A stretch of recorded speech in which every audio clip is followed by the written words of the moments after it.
So today I have a very special video in store for you guys. I'm super excited about this one. I even have my fanboy t-shirt on here.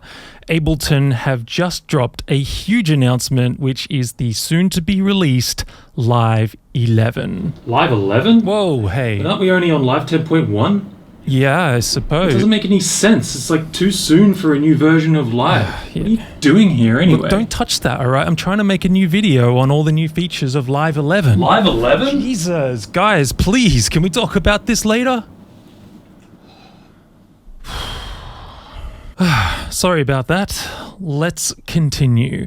Today we're here to look at everything you need to know about Live 11. I'm one of the lucky ones that was sent an early version of the Live 11 beta. I've been on the beta program for about 2 months now, so I've got a pretty good understanding of what's been added, new devices, new workflows, new implementations, and most importantly, how we can incorporate these things into our own music. I've produced a couple of tracks with Live 11 already. It's been going really well so far. I think you're really going to like this video. Make sure you stick around.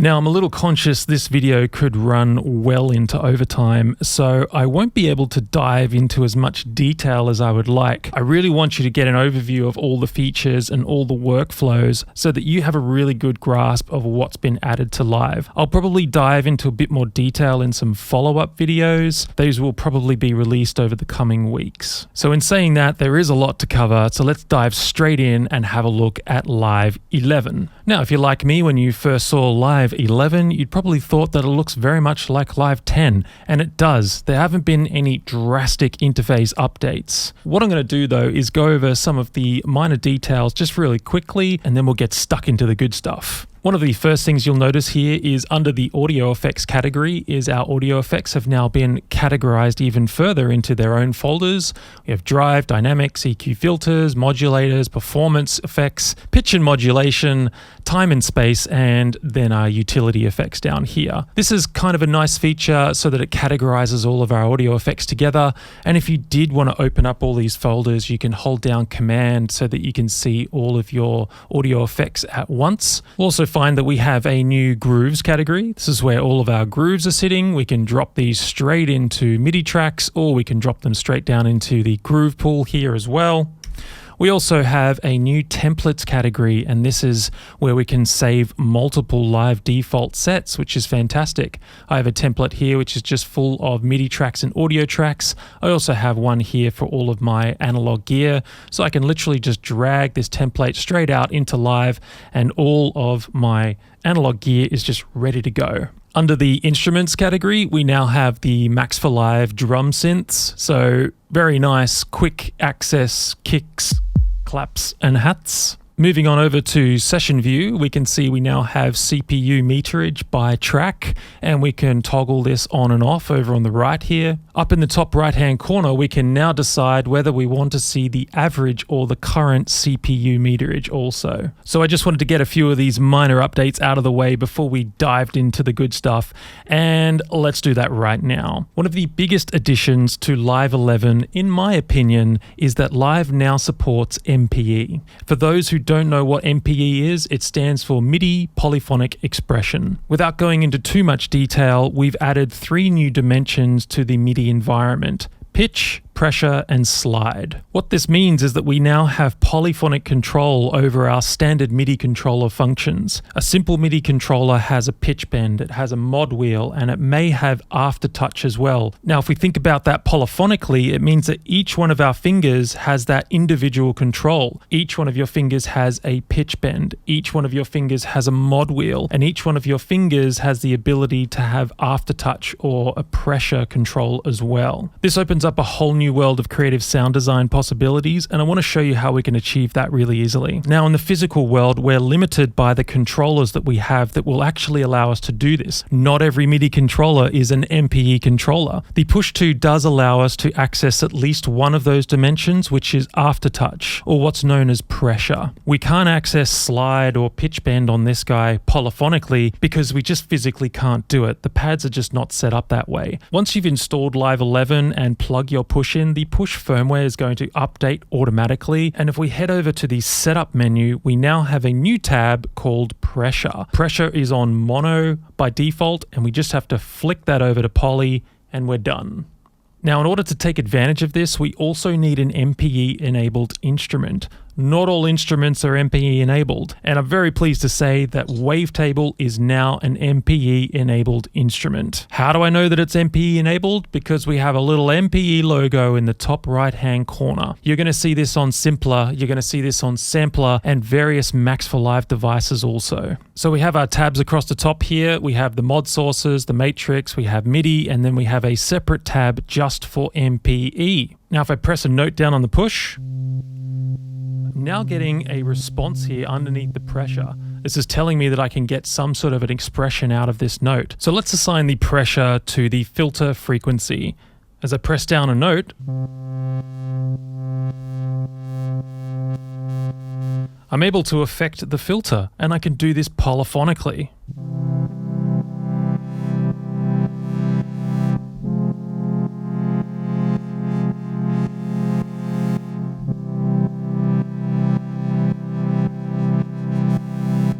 Let's record in an idea.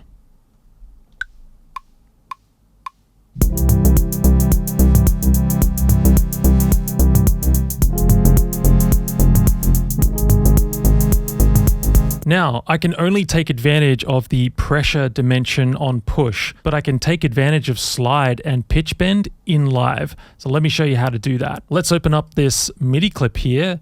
And here you'll see that the MIDI clips look a little bit different.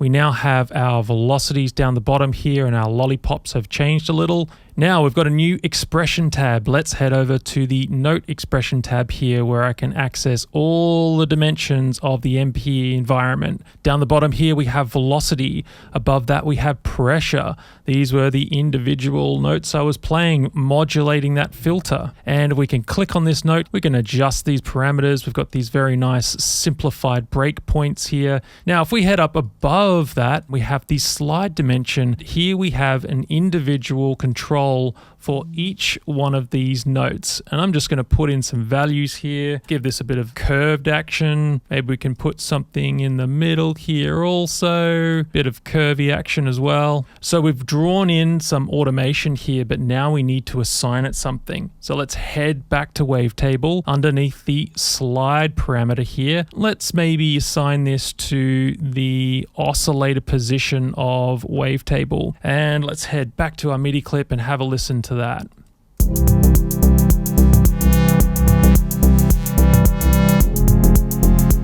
So we're getting this slide expression also. So this is almost as if we were like sliding our fingers up and down some mod strips. One more dimension that we need to cover, which is pitch bend. So if we click on a note up here, I'm going to turn the grid on so that the notes will snap to the nearest semitone, and we can literally just bend notes around any way we like. So I'm going to put in some crazy note pitch bends here. Something like this would be almost virtually impossible to play, right? Maybe someone like Jacob Collier could do this, but I can't. Now let's head back to Wavetable and go down to note pitch bend here and assign that to the pitch.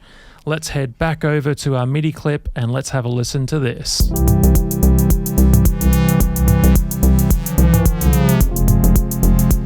So you can see the power here of MPE and why I'm so excited about it and why I think that this is one of the biggest additions to Live 11. All right, now let's take a look at the new chance tools available in MIDI clips. Up here, I just have a classic 808 loaded in here and a very basic groove. We will have noticed down here that our velocities look a little bit different. Something that we can add here now is velocity range. So if I highlight my hi-hats here, hold down Command, click and drag drag these notes down, I'm now giving a velocity range to these notes. This means that these notes are going to be playing at a random velocity as we go along. So I'll solo my drums. Let's have a listen to this 808 groove, and you'll notice that the hi-hats now have this kind of natural shuffle in them.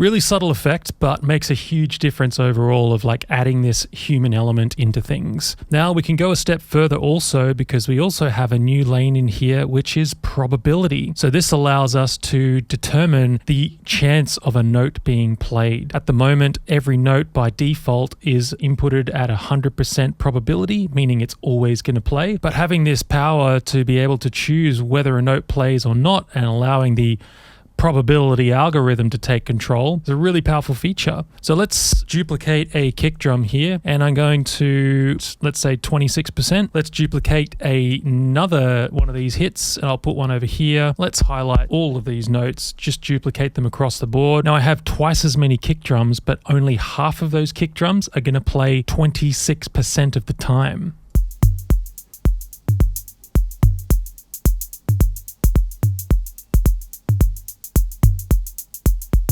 So we get this really cool unpredictability happening here, this ever-evolving loop. Let's take things a step further. I'm going to select the pen tool here and just input some rim shots all the way across the board. Now what I'm going to do here is select all of my rim taps and head over to the side, but we have this extra randomize tool now, which is set to velocity at the moment because we're focused on the velocity lane. Let's randomize the velocities of the rim tap. Now let's focus on the probability lane. I'll highlight my rim taps again, and I can randomize the probability of those rim taps also. Let's have a listen to this groove now.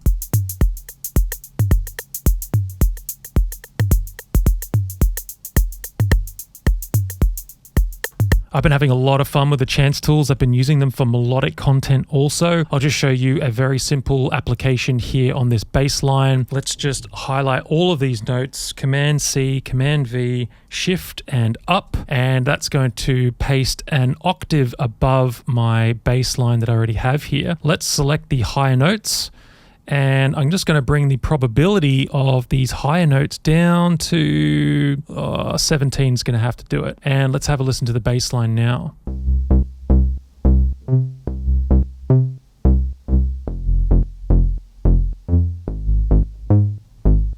My bass is sitting in mono so that we're only getting one note ever playing at a time, even though I've got two sets of notes across the board here. So we get these occasional octave notes every so often, and we create this interesting sounding bass line. Now it's also possible to use this for polyphonic ideas as well. Maybe in another video I'll go into a little bit more detail on how to take full advantage of the chance tools. Whilst we're still in the MIDI clip environment, let's head down to my keys here, and I want to show you a couple more features which have been added. Over on the left here, we now have a scales mode. I've been looking forward to this feature for a very long time, where we can select our desired key, we can select the desired scale, and that's going to show up beautifully here in our MIDI clip editor. We can head up to the clip here. We can change the color so that that scale shows a little bit more prominently. We can also fold to scale also so that we're only seeing the notes within that scale. Now, what's super cool about this is if we jump over to push,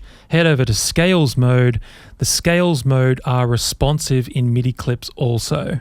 Now, another thing that's been added to MIDI clips is the ability to focus with multi-MIDI clip editing. So if I select my keys up here and my bass, I just held down Command so that I could select both of these clips at once. I have the ability to edit either my keys or my bass, but say I just want to focus on my bass, I've got a little focus button up here now, so I can just work on my bass, and now I can head over to my keys and just work on my keys. All right, let's head up to my 808 drum kit here. You'll notice that we now have a random button above this instrument. This has been added to all instrument racks, all audio effect racks, and MIDI effect racks also. The ability to randomize our macro controls. If we head on over to the left here, we've got a plus and a minus button. We can have up to 16 macros now, and we can have as little as one macro display also. The 16 macros will also come up on the push too. Underneath the plus icon, we now have a little camera icon. If we select this guy, it opens up our macro variations. This is a place where we can take little snapshots of our macros and create our own presets within a preset. By default, the 808 kick core comes with a few different presets here, like clean, boomy, lo-fi, and hot. But if I was tweaking these macros and I found a setting that I was really happy with that had tons of vintage and tons of gain, then I could go over to this new button here, create a new variation, Ed's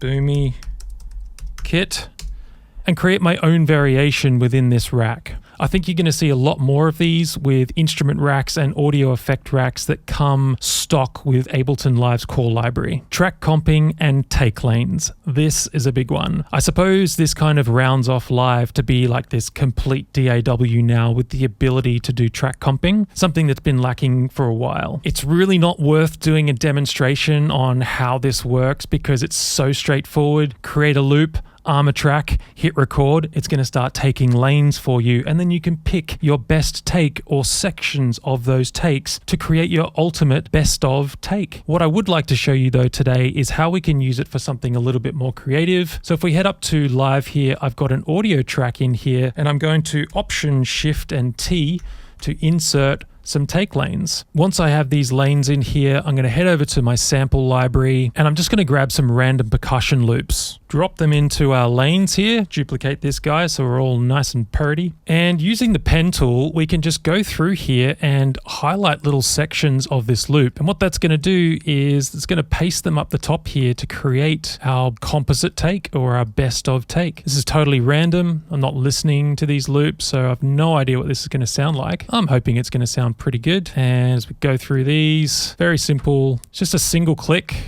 and drag, and then it jumps up there automatically. We can also just highlight a section and hit enter, whichever one you prefer. But I've been liking using the pen tool for this. It seems to be super simple. Let's highlight all these guys. Let's duplicate it across, and we can click on our take track over here. Command Option U. So we don't have to see all those takes. Command Option U, they are still there. And let's just have a listen to our random spliced together composite percussion. Pretty cool. I'm a big fan of that. I like that. We can go through here like maybe this little funny warp sound. We don't like that. We can hold down Command and hit up and down. This is going to cycle through our different takes or our other lanes of percussion. Cool, that's good. Maybe we could duplicate some of these.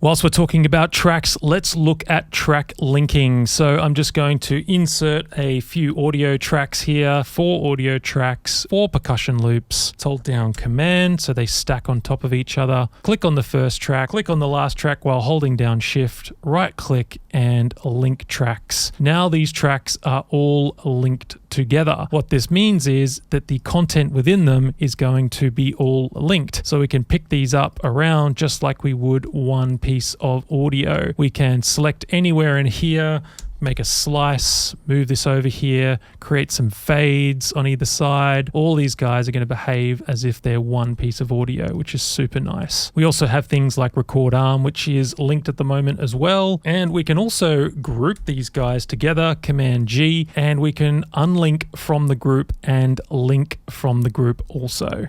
All right, that brings us to the new devices. There have been a few new devices added. There's also been some updates to existing devices. Now, honestly, I could spend 20 minutes to an hour on each one of the new devices, but we are pressed for time. I don't want this to roll on all day. I'm just going to give you an overview. And the first device we're going to look at today is Spectral Time. This is a new audio effect. So if we head up to our audio effects category, underneath pitch and modulation, we'll find Spectral Time. It's going to drop this onto our percussion here. Now this is a device based on spectral processing, or FFT, spectral manipulation if you really want to get specific. My basic understanding of the way this works is that we're taking our typical amplitude over time waveform and converting that into frequency over time so that we almost paint a picture of what the sound looks like. We have high frequencies, mid frequencies and low frequencies spread out over time, and we can graphically see what the sound looks like. Once we've done this conversion and we're in this frequency over time domain, we can process the sound in just totally unique ways that would just be impossible to achieve otherwise. It's not necessary to know this information, I just find it really interesting. Let's have a look at the actual device and see how it sounds. We have a freezer over here on the left, which I'll get into in a minute, and then we have a delay, and then we have a spectrogram where we can actually see the audio, what I was just talking about. So let's turn the delay off, and I'll just play my percussion so you can see the spectrogram work.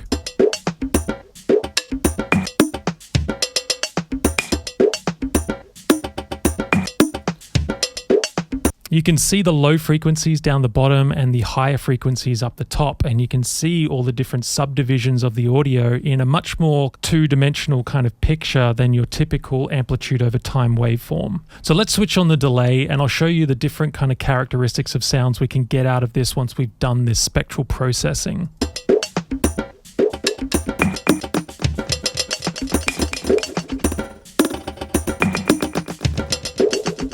Pretty standard, just time and feedback there, but as I start increasing the shift dial and this tilt dial down here, you'll really start to see this delay take effect.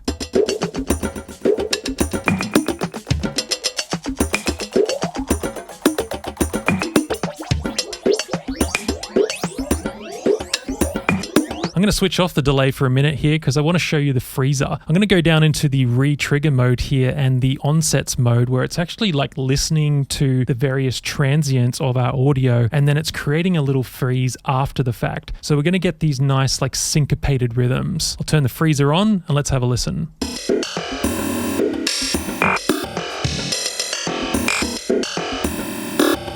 Let's increase the sensitivity.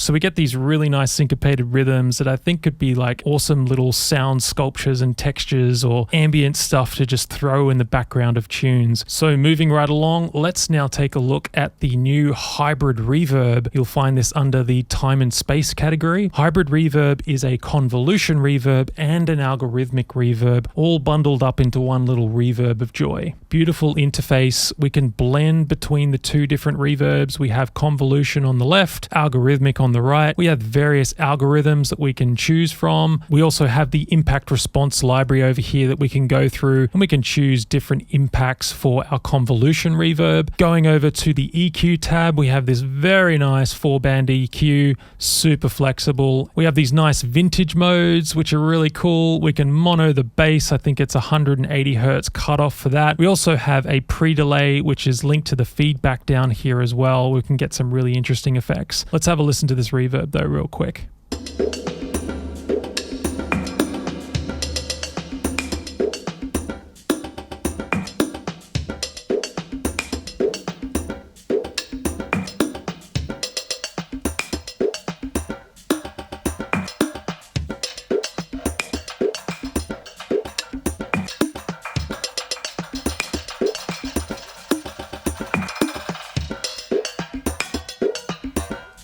Loads of fun to be had there with the hybrid reverb. What's also cool about this as well, that we can drag melodic content in there too, and or any sample that you like into the convolution reverb, and you can get some really, really interesting effects.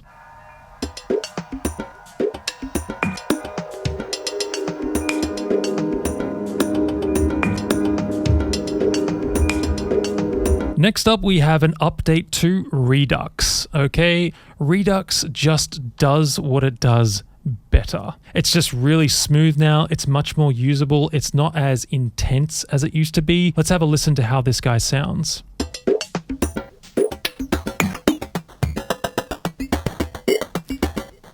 We have jitter down here, which adds a bit of extra noise. We also have these pre and post filters down here.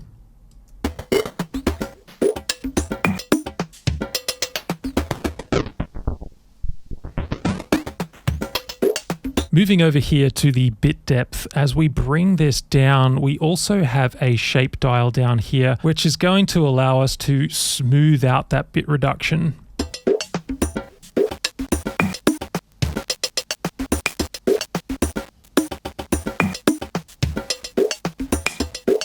Very subtle effect, but super handy. There's also the DC shift down here, which is going to give us an amplitude offset, which is going to give us some pretty crazy distortion.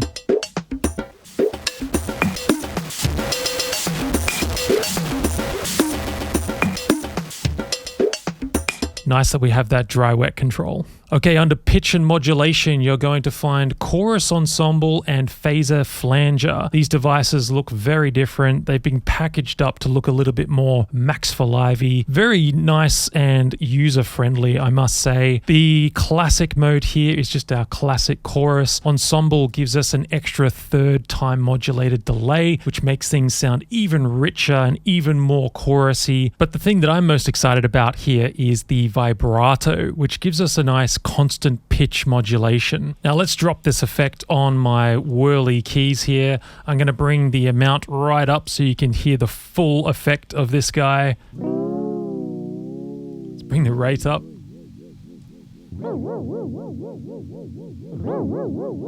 Yeah, you get the idea, but let's bring it down to something a little bit more tame and a little bit more tasteful. Let's bring this rate up even further.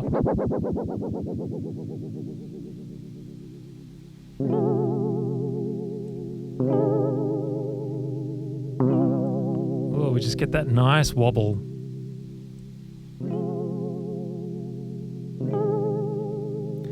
We also have a warmth dial over here, which adds some distortion and a little bit of filtering.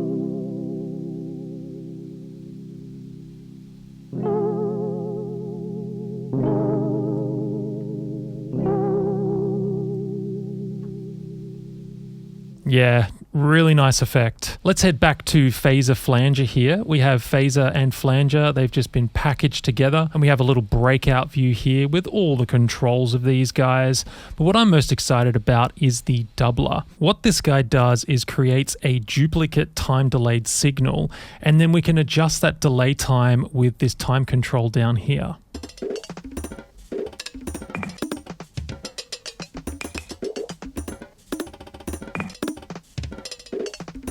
But where this device gets really crazy is when we start messing around with this modulation frequency and the feedback, and we can get some really wild results.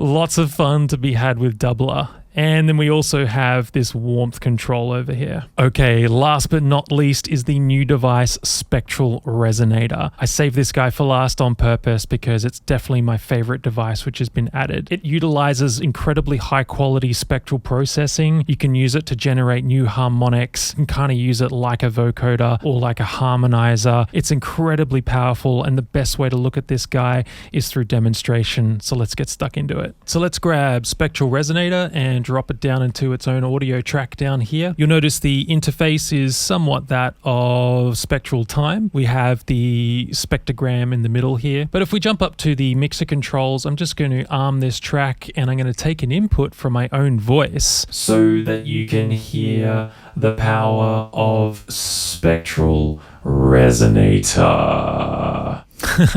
So super powerful device there. You can really hear that high quality processing going on. What I'm going to do though is show you a couple of little techniques utilizing the MIDI sidechain mode here, where I'm actually going to take an input from one of my instruments. I'm going to take an input from my bass. What this is going to do is actually pitch my voice according to the notes of my bass. Have a listen. Now my voice is being pitched from my bass. I'm just speaking normally. I'm not trying to sing in any way, but it pitches my voice according to the notes of my bass. All right, so pretty cool, huh? Let's also go a step further. This was just in monophonic mode, but I'd like to show you this in polyphonic mode, and let's take an input from, say, my whirly keys. What I'll do is actually just mute everything, and I'm just going to solo my own voice, and you can hear how this now acts like a harmonizer. I'm just trying to speak normally. I'm not a singer in any way. I just like to use technology to help me.